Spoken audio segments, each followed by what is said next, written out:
এনেকুৱা এটা ঘৰ য'ত গৈ যি ভাবে মনৰ ইচ্ছা পূৰা হৈ যায়। টকা পইচা সোণ ডায়মণ্ড সকলো পায়। তেনেকুৱা এখন মুভি বলক আৰম্ভ কৰোঁ। অসমীয়া ভাষাত কাহানীবোৰ চাই থাকিবলৈ চেনেলটো লাইক আৰু ছাবস্ক্ৰাইব কৰিবলৈ নাপাহৰিব। আৰম্ভণিতে আমি দেখিবলৈ পাওঁ যে মেট নামৰ ল'ৰা এজন আৰু ৰজি নামৰ ছোৱালী এজনী। আচলতে সিহঁত দুয়োজন হাজবেণ্ড ৱাইফ হয়। এদিনাখন সিহঁতে নিজৰ কাম ৰিজাইন দি নিউয়ৰ্কৰ সৰু চহৰ এখনত ঘৰ এটা লয় আৰু কিবা এটা কৰিব বুলি ভাবি তাত শিফ্ট হৈ যায়। সিহঁতৰ ঘৰটোৰ ওচৰে পাজৰে একো নাথাকে, অকল ডাঙৰ ডাঙৰ গছ আৰু জংঘলে থাকে আৰু বাহিৰৰ পৰা সিহঁতৰ ঘৰটো বহুত ডাঙৰ আৰু ধুনীয়া। আৰু মেটে ঘৰটোৰ চাৰিওফালে চাফা কৰি থাকোতে এখন পুৰণা দৰ্জা দেখে আৰু তেতিয়া দৰ্জাখন খুলিবৰ কাৰণে সিহঁতে চাবিপাত বিচাৰিব ধৰে আৰু তাৰ পিছত চাবিপাত সিহঁতে বস্তুৰ মাজত বিচাৰি পায়। ঠিক দৰ্জাখন খুলিব লওঁতে চাৰিওফালৰ লাইটছবোৰ অট'মেটিকেলি জ্বলা নোমা কৰিবলৈ ধৰে আৰু লাইটবোৰ অফ হৈ চাৰিওফালে এন্ধাৰ হৈ পৰে। সেইকাৰণে সিহঁতে সেইদিনাখন ৰুমটোত নগৈ পিছদিনাখন এটা ইলেক্ট্ৰিচিয়ানক লাইনবোৰ চেক কৰিবৰ কাৰণে মাতি আনে। তাৰ পিছত ইলেক্ট্ৰিচিয়ানজনে লাইনবোৰ চেক কৰিবলৈ যেতিয়া গ্ৰাউণ্ডত যায় তেতিয়া দেখে যে হাজাৰ হাজাৰ লাইনৰ তাঁৰবোৰ চাৰিওফালে সিঁচৰিত হৈ আছে আৰু মাজত এখন চকাৰ দৰে ৰাউণ্ড বস্তু এটা দেখা পায় আৰু অকল তাতহে লাইটটো জ্বলি থাকে। এইবোৰ দেখি ইলেক্ট্ৰিচিয়ানজনে একো ধৰিব নোৱাৰে আৰু কনফিউজ হৈ তাৰ পৰা গুচি আহে। যোৱাৰ আগতে ইলেক্ট্ৰিচিয়ানজনে মেটক কয়, মই আচৰিত পাইছো যে তুমি এইটো ঘৰ কিনিছা।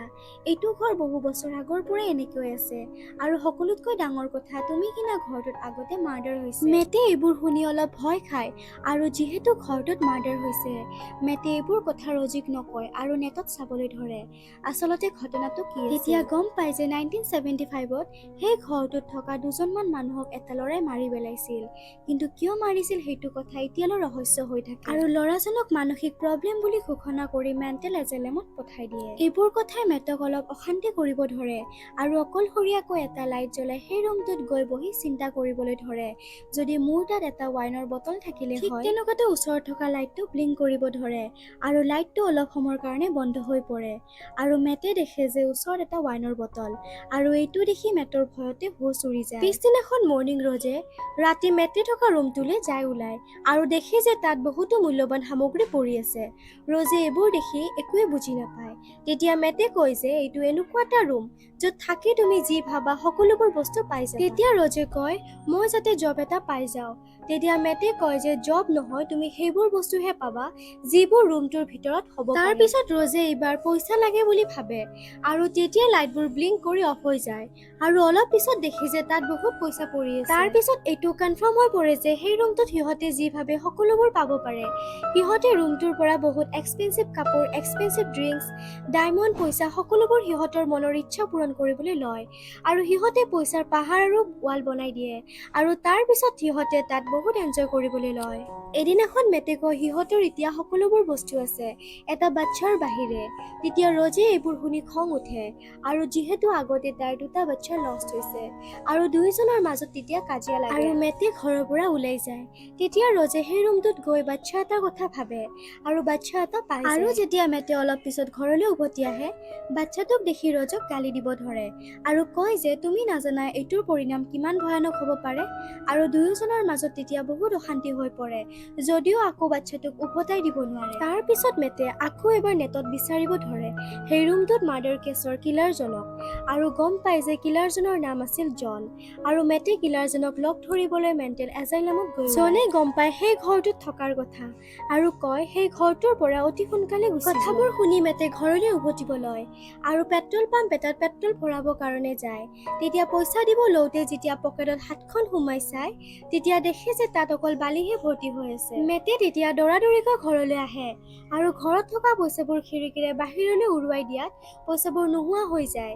মেটে তেতিয়া বুজি পায় যে আচলতে ঘৰটোত থকালে সেইবোৰ ৰুমটোৰ পৰা পোৱা বস্তুবোৰ থাকে আৰু বাহিৰত গ'লে সেইবোৰ নোহোৱা হৈ যায়। এইবোৰ কিয় হৈ আছে ৰহস্যবোৰ মেটে একো ধৰিব নোৱাৰি সপোনৰ ৰুমটোৰ ৱালবোৰ ভাঙিবলৈ লয়, কিন্তু ৱালৰ পিছফালে অকল তাৰবোৰৰ বাহিৰে একো দেখা নাপায়। এইফালে ৰজে বাচ্ছাটো বাহিৰলৈ লৈ যায়। মেটে এইবোৰ চাই থাকিও একো নকৰে। অলপ পিছত বাহিৰৰ পৰা বাচ্চাটো চিঞৰি চিঞৰি কান্দিবলৈ ধৰে আৰু বডিৰ কালাৰটো চেঞ্জ হৈ যায়।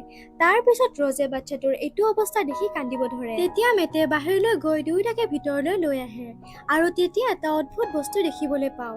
বাচ্চাটো এতিয়া বাচ্চা হৈ থকা নাই, 7-8 বছৰৰ ল'ৰা এটাত পৰিণত হৈছে। আৰু তেতিয়া সিহঁতে বুজি পায় যে যদি সেই ৰুমটোৰ পৰা জিন্দা বস্তু বাহিৰলৈ লৈ যোৱা হয়, বয়স বাঢ়ি মৃত্যু হ'ব পাৰে। ৰজে বাচ্চাটোৰ নাম ছেম ৰাখে আৰু নিজৰ ল'ৰা হিচাপে মানিবলৈ লয় আৰু দিনৰ দিনটো ছেমৰ লগত বিজি থাকে, কাৰণ ছেম বাহিৰত যাব নোৱাৰে। আৰু সময়ৰ লগে লগে হাজবেণ্ড মেটক টাইম নিদিয়া হৈ পৰে আৰু লাহে লাহে সিহঁতৰ মাজৰ সম্পৰ্কৰ ফাট মেলিব ধৰে। এইফালে মেটে ব্লেক এণ্ড হোৱাইট কালাৰ কৰা ৰুম এটাত থাকিবলৈ লয় আৰু ৰজে ছেমৰ লগত বেলেগকৈ থাকিবলৈ লয়। এদিনাখন ছেমে ঘৰৰ দৰ্জাখন খুলি বাহিৰৰ ফালে হাতখন উলিয়াই দিয়ে।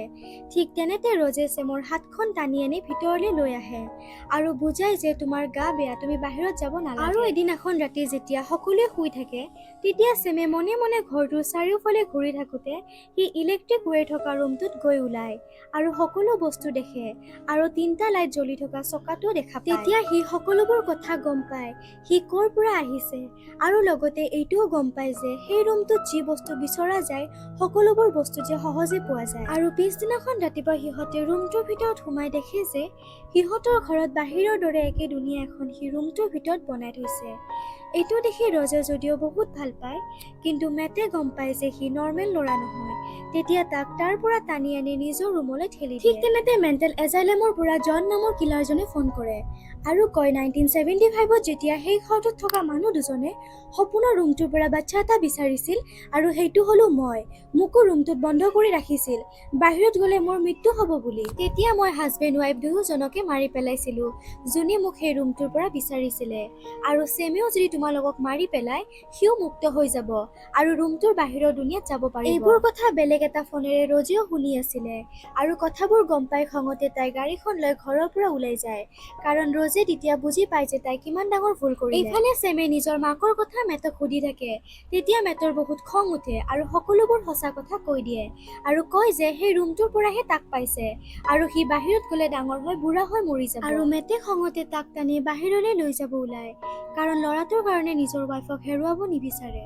কিন্তু পিছত তাৰ মুখলৈ চাই মেটৰ মনটো বেয়া লাগি তাৰ লগত খেলিবলৈ ধৰে আৰু বাপেকৰ দৰে নিজৰ লগত শুৱাই ৰাখে। এইফালে মাজনিশা যেতিয়া ৰজ ঘৰলৈ উভতি আহি দেখা পায় ছেম আৰু মেটক একেলগে শুই থকা, তেতিয়া ৰজে বহুত হেপ্পী হৈ পৰে। আৰু পিছদিনাখন যেতিয়া মেট আৰু ৰজ একেলগে শুই থাকে, তেতিয়া ছেমে মনে মনে চাই থাকে সিহঁতক আৰু মেটক শত্ৰু বুলি মানি লয়। তাৰ পিছত ল'ৰাটোৱে পিছদিনাখন জানি বুজি ঘৰৰ বাহিৰত গৈ বয়সটো বঢ়াই লয়। ৰাতিপুৱা যেতিয়া ৰজ আৰু মেটে দেখে সৰু ল'ৰাটো এতিয়া 18-19 বছৰে ডেকা ল'ৰাত পৰিণত হৈছে আৰু সি মেটৰ ফালে পিষ্টল এটা দেখুৱাই ৰৈ থাকে, তেতিয়া দুয়োৰে মাজত বেয়াকৈ কাজিয়া হয় আৰু এইবোৰ দেখি ৰজ তেতিয়া বেহুচ হৈ পৰে। আৰু যেতিয়া ৰজৰ হোচ আহে, তেতিয়া দেখা পায় হাজবেণ্ড মেট ওচৰত বহি থাকে আৰু কয় যে ল'ৰাটো আৰু মোৰ মাজৰ কাজিয়াত তাৰ মৃত্যু হৈছে। এইটো শুনি ৰজে মনত বহুত দুখ পায়, কাৰণ ৰজে ল'ৰাটোক নিজৰ বাচ্চাৰ হিচাপত আঁকোৱালি লৈছিলে আৰু ৰজৰ সেইটো ঘৰত একেবাৰে মন নবহা হৈ পৰে। তেতিয়া মেটক কয় সেইটো ঘৰ এৰি বেলেগত চিফ্ট হোৱা কথা। তেতিয়া মেটে কয় আমি ইয়াতে সকলোবোৰ বস্তু পাই আছো, যিহেতু আমি ইয়াতে থকাই ভাল। তেতিয়া মেটৰ ওপৰত ৰজৰ অলপ সন্দেহ হয়, কাৰণ মেটৰ স্বভাৱ চৰিত্ৰ সকলোবোৰ চেঞ্জ হৈ গৈছে। আৰু এনেকৈ লাহে লাহে মেটে ৰজক অভদ্ৰামি কৰিবলৈ লোৱাত ৰজে বুজি পায় সেইটো মেট নহয়, ল'ৰাজনে ৰূপ সলাই মেটৰ ৰূপত আছিলে আৰু ৰজে তাৰ পৰা পলাব লওঁতে বেহুচ হৈ পৰে।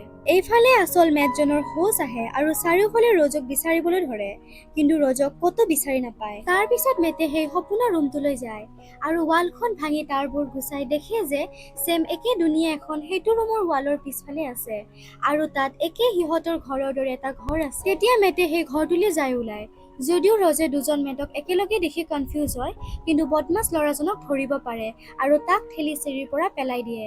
তাৰ পিছত সিহঁত দুজনে তাৰ পৰা পলাবলৈ লয়, কিন্তু সিহঁতে ঘৰটোৰ পৰা বাহিৰত ওলোৱা ৰাস্তা বিচাৰি নাপায়, কাৰণ সেইটো ল'ৰাজনে বনাই থোৱা ঘৰ হয়। কিন্তু মেটে কথাটো বুজি পায় আৰু ৰজক লৈ ঘৰটোৰ পৰা বাহিৰত যায় আৰু সন্মুখৰ ৰাছৰ ঘৰটোলৈ আহি পায়। ঠিক তেনেতে ল'ৰাজনো তালৈ আহি পায় আৰু মেটক মাৰিবলৈ আহোঁতে মেটে তাক ধৰি বাহিৰলৈ লৈ যায় আৰু তেতিয়া ৰজে দৰ্জাখন বন্ধ কৰি দিয়ে আৰু দৰ্জাখন বন্ধ থকা বাবে ল'ৰাজনে ভিতৰত যাব নোৱাৰি লাহে লাহে বয়স বাঢ়ি মৃত্যু হয়। আৰু এইবোৰ হোৱাৰ পিছত ৰজ আৰু মেটে সেই ঘৰটোত থাকিব নোখোজে আৰু তাৰ পৰা বেলেগ এটা এটা জেগাত শিফট হৈ যায় আৰু বেলেগ ঘৰ লৈ সিহঁতে তাত থাকিবলৈ লয়।